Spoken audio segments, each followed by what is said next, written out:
Hi everyone, so today we are basically doing the final directory traversal lab.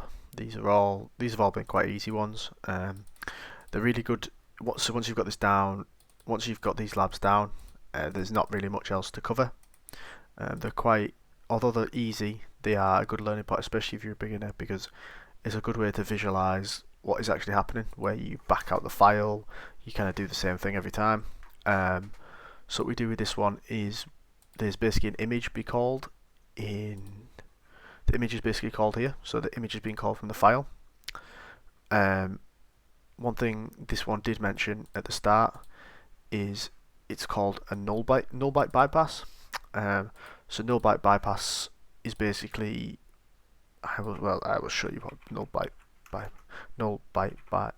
bypass looks like. Jeez, I can't even speak. So etc/password. So because we're trying to call a password file, these basically it's like appear. So what it is, so the validator is basically looking for the file extension. So it's basically searching every command you put into this file name for the PNG. So obviously there's no file called password.png because password isn't an image file. So what you do is add a null byte. If I can add a proper null byte. So a null byte is basically empty space.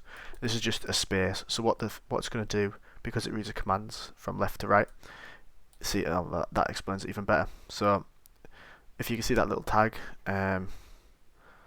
this basically shows, look, there's a gap after the password file. So what it'll do is it'll read all the way through there. It'll read etc password, but it's validated this before, so the command's gone through, but it won't create anything. It won't try and pull a PNG file through. It'll just pull a password file because there's a gap, so it'll just stop running here and it'll pull this. But the PNG is obviously gone through the validator. If there's wasn't this many things to click through, and you can see that was right. So it's the null byte valid basically gets through the validator. And thanks for watching.